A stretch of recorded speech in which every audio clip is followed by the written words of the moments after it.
¿Cómo están? Hoy día, 2 de agosto del año 2022. Yo los invito a que piensen en Chile, que reflexionen de cara a la votación del 4 de septiembre de este año 2022.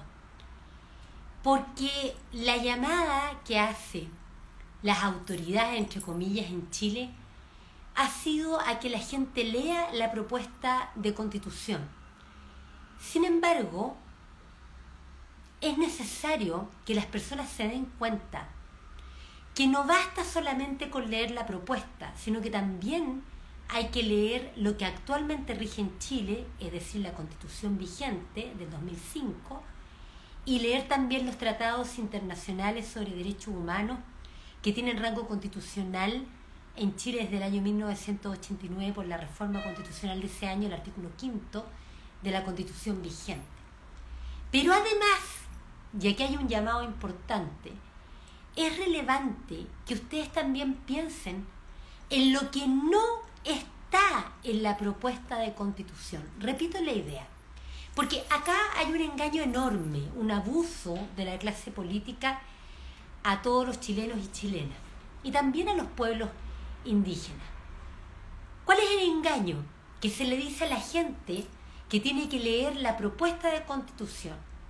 Y en realidad no solo hay que leer la propuesta de constitución, sino que también hay que leer la constitución vigente y los tratados sobre derechos humanos, y además hay que pensar sobre aquello que la propuesta no tiene.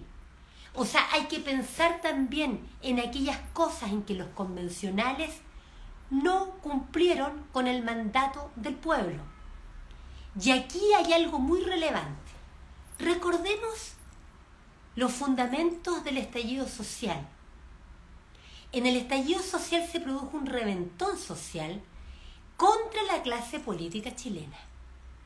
Y las grandes demandas sociales en octubre del 2019, recordemos, fue el derecho a vivir en paz y en justicia. Se pedían entonces demandas sociales, derechos sociales, y además tener mayor participación política del pueblo en la toma de decisiones, y además vivir en paz. Entonces, me parece de toda justicia, y que se requiere inteligencia aquí, y mucha ética, que la gente, para tomar su decisión el 4 de septiembre, se autopregunte. La gente tiene que preguntarse a sí misma si la propuesta de constitución que nos presentan cumple o no con lo que se pidió. Y recordemos entonces lo que pedía la gente en la calle. En primer lugar, la gente pidió paz. Incluso se colocaron, y muchos cantamos, la canción El derecho a vivir en paz de Víctor Jara. ¿Se acuerdan que es una hermosa canción que interpreta Víctor Jara sobre el derecho a vivir en paz? Y uno, si uno piensa ese derecho tan importante, la propuesta de constitución no se hace cargo del derecho a vivir en paz. Básicamente por dos razones. Una, porque no hay normas nuevas contra la delincuencia en el texto constitucional.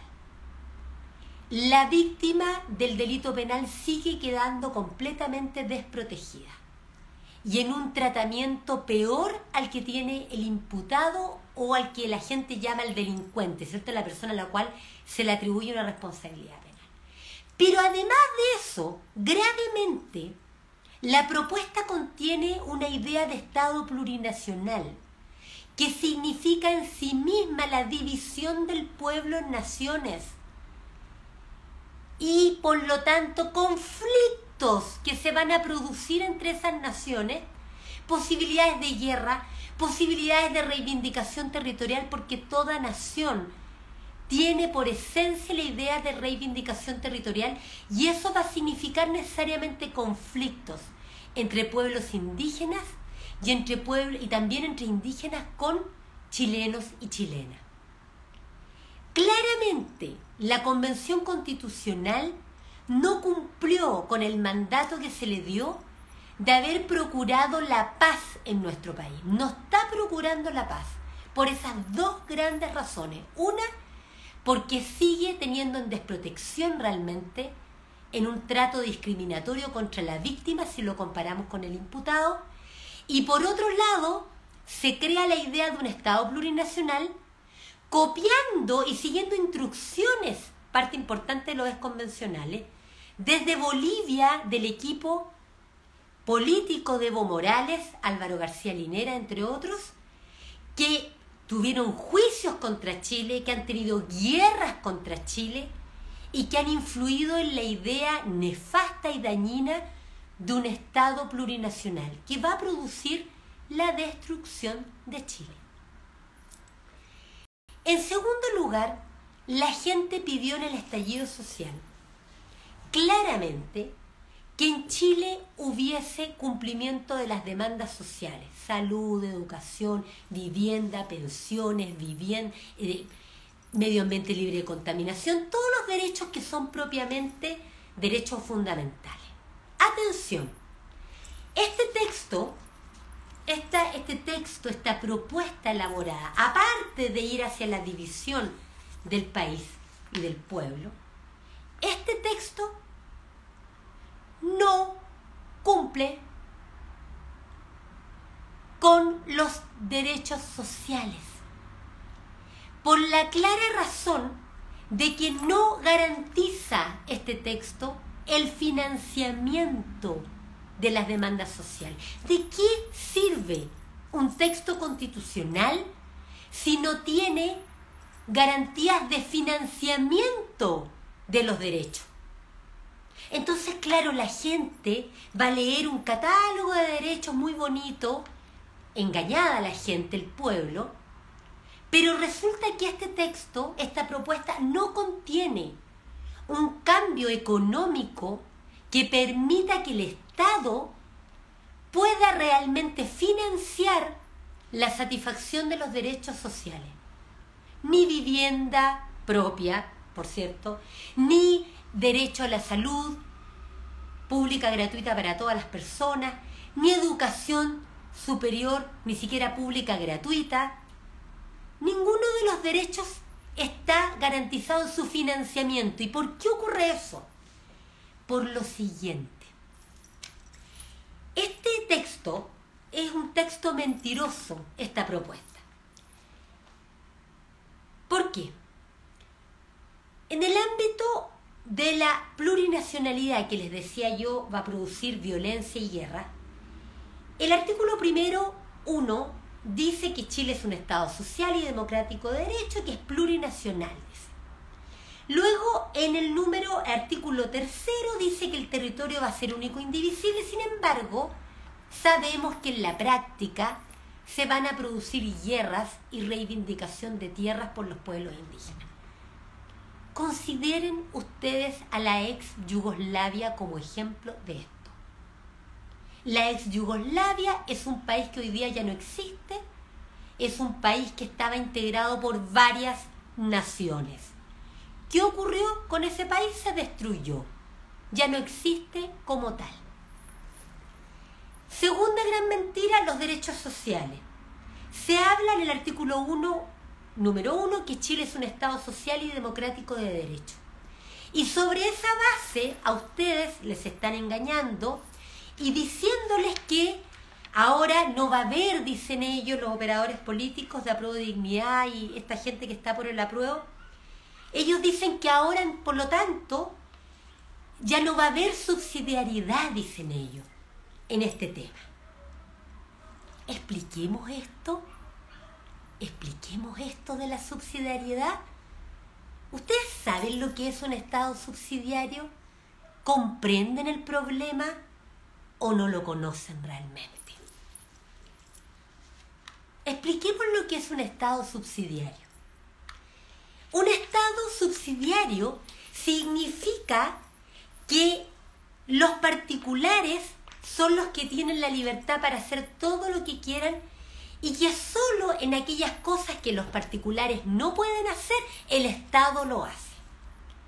Ahora bien, en la Constitución actual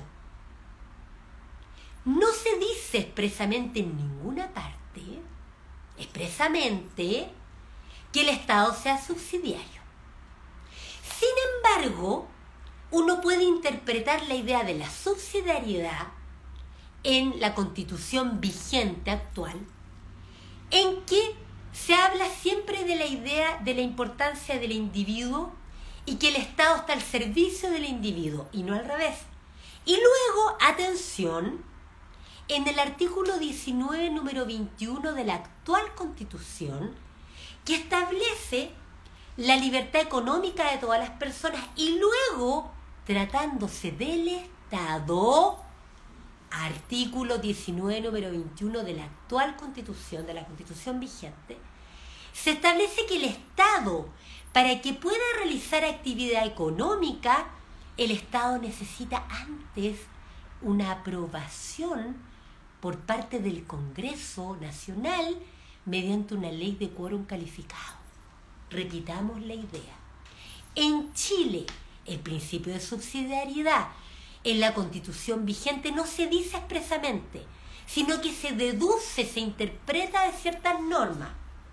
Y una de esas normas es el artículo 19, número 21, que en el plano económico dice que el Estado no puede, no lo dice tan así, ya, es interpretación, que el Estado, para poder realizar actividad económica, necesita previamente autorización a través de una ley de quórum calificado, que tiene que hacer el Congreso.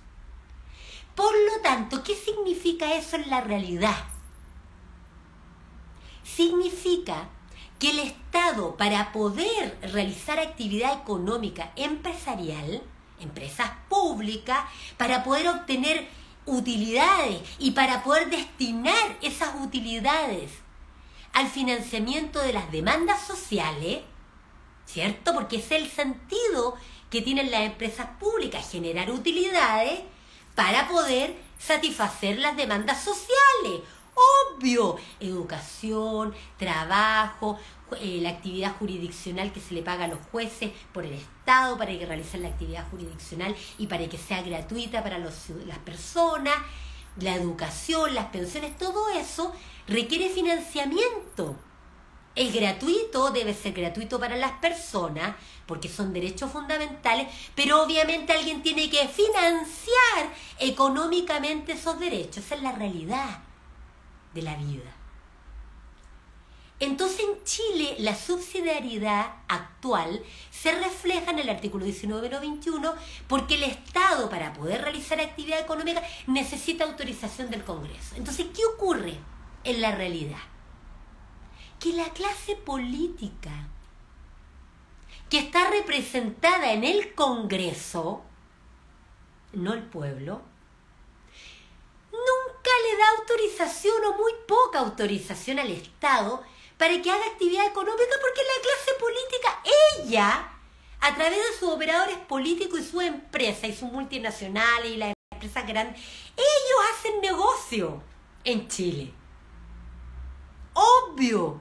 O sea, los operadores políticos del Congreso Nacional, léase, los parlamentarios, más el presidente o presidenta de la República, que son colegisladores, ellos no tienen ningún interés en dar la autorización mediante ley de quórum calificado al Estado para que el Estado haga actividad económica, porque ellos, los políticos, los mismos operadores políticos de derecha, centro, izquierda, ellos tienen los negocios a través de otras personas, obviamente, a través de empresas, a través de holdings, que les permiten ganar mucho dinero, aparte de las groseras remuneraciones que reciben del Estado. Enriquecen a toda la gente que está alrededor de ellos, su familia, los operadores políticos, los partidos políticos, directa o indirectamente.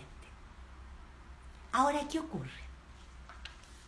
La propuesta de constitución hecha por los operadores políticos, cuya mayoría era la gente de Apruebo Dignidad, mantienen el principio de subsidiariedad económica del Estado. Repito la idea. Esta propuesta mantiene la subsidiariedad del Estado en materia económica en el artículo 182 número 3 de la propuesta de la Convención. Dice, las empresas públicas se crearán por ley. Por lo tanto, para que el Estado haga actividad económica, actividad económica a través de empresas, necesita autorización por ley. Y por lo tanto, el Poder Legislativo, que en esta propuesta va a estar integrada por la Cámara de Diputados, Diputadas y una serie de otras reglamentaciones bastante confusas y mal redactadas aquí, las cámaras de las regiones y otras circunstancias aquí reguladas, de nuevo va a sujetar al Estado a la decisión de la clase política. Y por lo tanto no hay avance en materia de demandas sociales en este texto. No hay avance. ¿Y por qué no hay avance? Porque alguien ignorante podría decir, pero ¿cómo si acá este texto tiene una serie de derechos que no están hoy día en la Constitución vigente? Ah, claro, porque no saben leer la Constitución vigente. La Constitución vigente, en el artículo 5, establece el reconocimiento constitucional de los derechos humanos establecidos en los tratados internacionales. Por lo tanto, todos los tratados internacionales en materia de derechos humanos ratificados por Chile que se encuentran vigentes sobre derechos sexuales y reproductivos, no discriminación, los temas de la salud, la vivienda, la educación, los medio ambiente, todo eso ya está como catálogo de derechos en la Constitución vigente. Lo que tenía que haber hecho la Convención y no está, es haber garantizado en este texto que el Estado ya no sea subsidiario económicamente y pueda realizar actividad económica mediante empresas públicas, sin necesidad de pasar por una Cámara de Diputados y Diputadas, sin necesidad de estar con autorizaciones legislativas. ¿Para poder hacer qué? Para que el Estado pueda generar riqueza económica que le permita financiar la salud gratuita para todas las personas, la educación gratuita para todas las personas en todos sus niveles, las pensiones para mejorarlas. ¿Se entiende, no?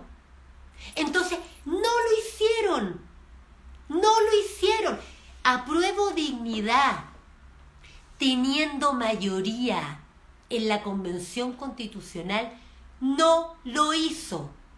¿Y por qué? Porque son profundamente corruptos.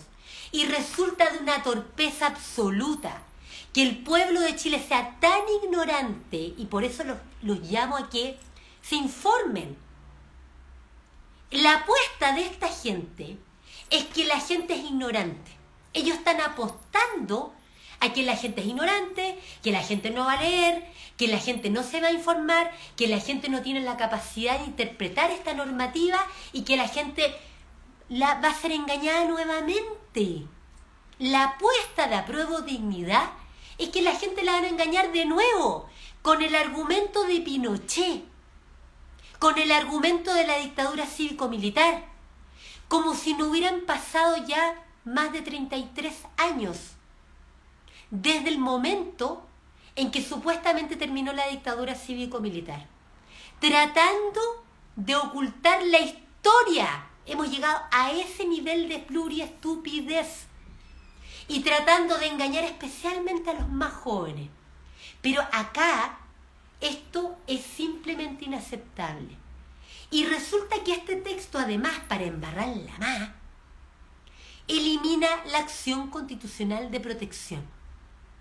La acción constitucional de protección era de las cosas que uno podía rescatar de la Constitución vigente, que es una acción de tutela que uno le pide a la Corte de Apelación, a un tribunal superior, directo a la Corte, una protección.